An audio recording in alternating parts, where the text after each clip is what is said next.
the world is there's a lot of shared information that's occurring.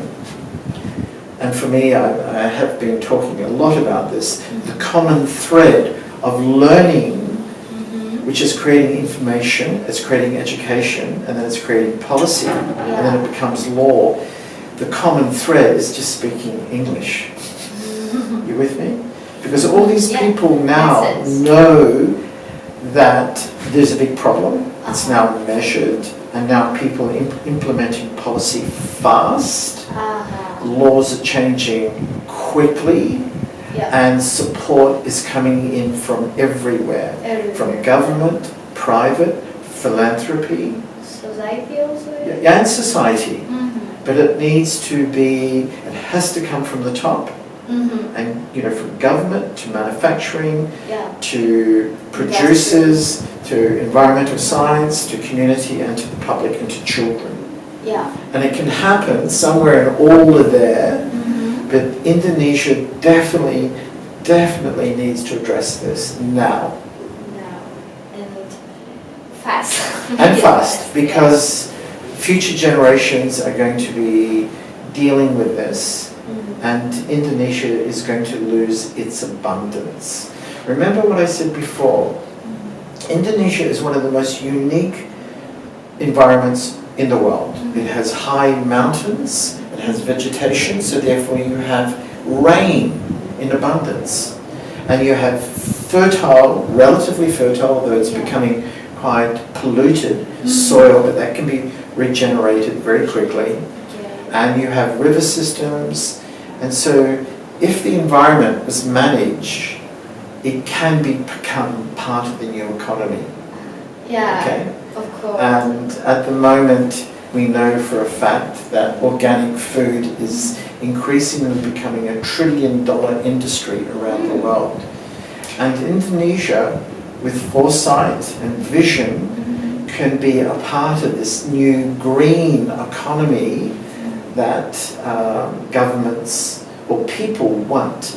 They do not want food that has no minerals in it. They want food that is fresh, organic, and no pollutants, no synthetic fertilizers. No synthetic.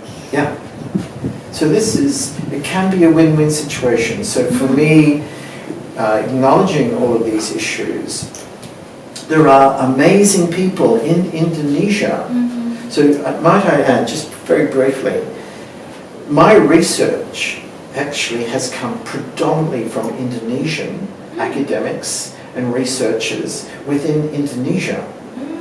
And many of these scientists and researchers, independent, government and university, have been accessible to global research, global information, and they can create data and create solutions. But at the end of the day, it's the government's will to embrace it before it becomes a real problem.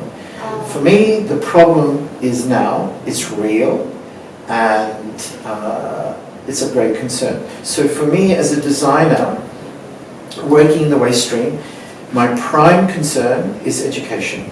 So when I designed the facility Waste Plant Tropic Indonesia, it is designed to go into small communities, like villages, schools around Indonesia, and of course universities, which is a whole other conversation. I mean, when we have a waste facility in a university and students are graduating in all different faculties, whether it be law or medicine or engineering, if they can experience on campus where all the food waste is going and it's being composted to build organic soil and it's growing food in the same location, for them, they think about this, they experience what would happen if we had this opportunity as academics, politicians, even aspiring politicians.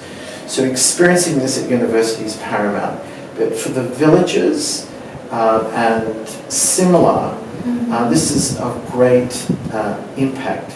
The way I've designed the facility is low-tech, low-maintenance, and the prime principle of this is using nature as a footprint to decompost the food waste. But I've designed it for the tropics. Okay? So, The first thing is educate. educate, yeah. And the government really needs to have serious conversations on a global scale to make the right decisions. I believe there's sufficient Indonesian intellect and researchers that would have a huge contribution. But I do believe that Indonesia does need international guidance because this is going to take maybe 2 generations to turn around. Wow. It's going to take maybe 40 years. 40 years, right? 2 generations. Yeah. So for me, when I design these facilities in communities, the governors and mayors are becoming very interested. And with the help of my colleague, Adi Zukari from Green Union Indonesia, who I met 5 years ago in Byron Bay, Australia, is very important in this conversation by her ability to network with government, with industry, academics, and in Australia and in Indonesia. So this sort of collaboration on a global scale can be a very united, front to educate and inform. The other part of this, when I'm dealing with resorts and pristine islands around Indonesia, the byproduct of these facilities will bring social media about what I'm doing. And this is important for me as a designer, that these facilities are composting food waste to build soil to grow food, that social media get involved. And of course, information. To share information through social media, through TV, through radio, just the conversations. Because all of us are playing social media, right? And so for me, it is about working with business. We need to work with business, we need to work with government, we need to work with NGOs, and we need to be a part of the global shift or the global transformation, because Indonesia does need assistance, it does need guidance. So when it comes to resorts, this is very appealing because it's part of the new green economy. And for the resorts, they see this, it's a business model for them. They know this, that many of the Europeans coming to these resorts in Indonesia will support resorts that are environmentally friendly. And of course that brings social and media advertising worldwide. And so there is a snowball effect where the Indonesian government takes this seriously and say, well, how about we do these multiples? Can we actually build this larger, Andrew? And yes, you can. But of course, the volume of waste in Indonesia is massive. And so we do need to have an industrial composting machinery or systems or processes, which I believe the Indonesian government is exploring seriously. But these mechanical systems or industrial systems are going to cost, literally hundreds of millions of dollars to maintain and operate. But that's essential. My part is to look at small systems to educate and for people to participate and learn. So these facilities are like living classrooms.